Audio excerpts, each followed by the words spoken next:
Again, my name is Jeff Tessier. I am the engineer for the Office of Community Development. I will review the plans and specifications that the engineers will submit. I also will review the other documents related to the plans and specs and construction, addendums, change orders, RPR certifications, etc. The grant has three parts. It all starts with the application. This is how you get the grant. You submit the application, it's rated and scored. And from the application comes the ERR, which Felicia just talked about, and the plans and specs, which I'm going to talk about some. They all need to agree with each other.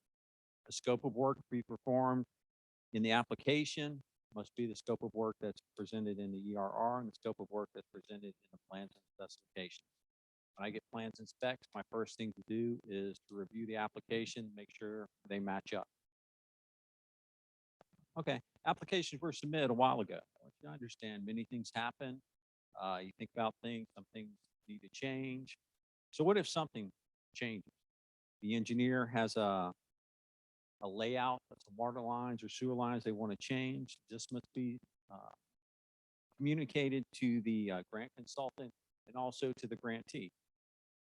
If you're working on the ERR, things need to change from the application. You find out some site information that needs to be communicated to the engineer and to the grantee. And if anything changes, any kind of layout, anything changes, please talk to us. Now, every year, we do have a situation where the engineer runs into a utility conflict. They swap the water line from one side of the street to the other. That's not communicated to the grant consultant or to the grantee. The ERR doesn't match it. Think we have a problem, something has to change.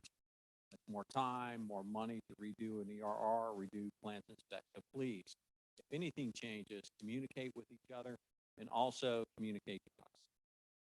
For public facilities grants, which some of you have, if you're still fixing the problem, something changed, but you're still fixing the problem you applied for, we're very flexible. We'll allow pretty much anything, but please communicate with us. Now with parks, we are as flexible, but with parks, this is very important. There are some activities that are not allowed under the park program. So if something changes or you want to modify it a little bit, please get in touch with us to make sure we'll allow it. Just to drive this home, a grant's like a three-legged stool: application, ERR, and plans and specs. They all have to agree with each other. If they don't, grants can fall apart. Like I said, we have to redo things, redo an ERR, redo plans and specs. It's time and it's money. Money can get. Okay, this is what the engineer will submit to me: plans, specifications, and cost estimate. I'm still kind of old school. I need hard copies of it. I don't review plans and specs online, so please, I need a hard copy of transmittal letters. Public facilities, okay? LDH wants to review all water grants and all sewer grants. So you need to submit those to LDH. You need to send the transmittal letters to us so we know that you submitted those to LDH. For parks, plans and specs, you also have agencies that need to review this. Louisiana Department of Health, if you have a splash pad in your parks grant, they want to review that. In your parks grant, if you are working on water or sewer distribution lines in the public right-of-way, LDH needs to see that. Also, if there's any transmittal letters to local permitting offices, I know that the electrical code and the plumbing code is now regulated by the permitting office. So if you need to submit plans to them, submit transmittal letters to us so we know who's reviewing it. Addendums. I need to see all addendums, even if just a wage rate change or postponing bids. Please submit all addendums to us. Authorization to advertise for bids. The authorization to advertise for bids will come when plans and specs and ERR and all other contract conditions are met. So you need to wait.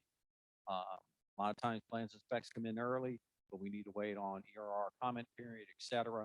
Everything must be approved before we'll issue the authorization to advertise for bids.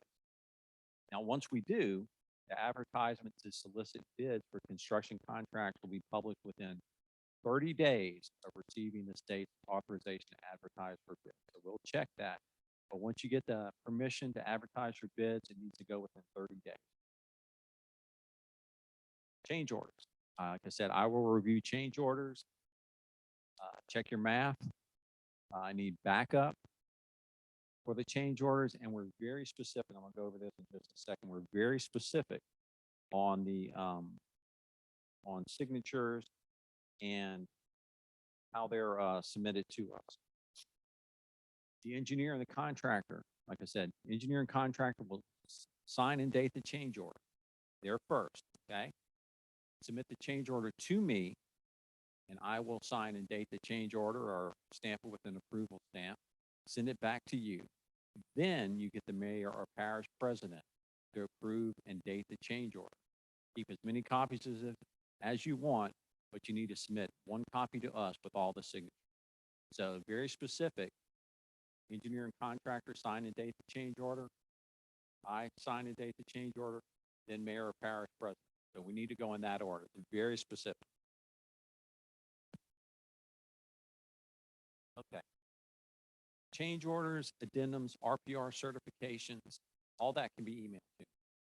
Okay. Like I said, the one thing that I need mailed to me are plans and specs, or if you have something with large attachments, you've got the big plan sheets, revisions, things like that. I still need those mailed to me. For community development block grant programs, public facilities, and parks, we require a resident project representative. You also need to qualify a resident project representative. To qualify a resident project representative, you submit the certification form and the resume of the RPR.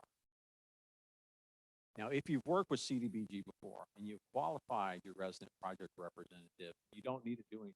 Once he's qualified in our new program, once he's qualified, that's all you need to do. Now, if you have any questions, you can call me to make sure your inspectors are qualified, but we have a database.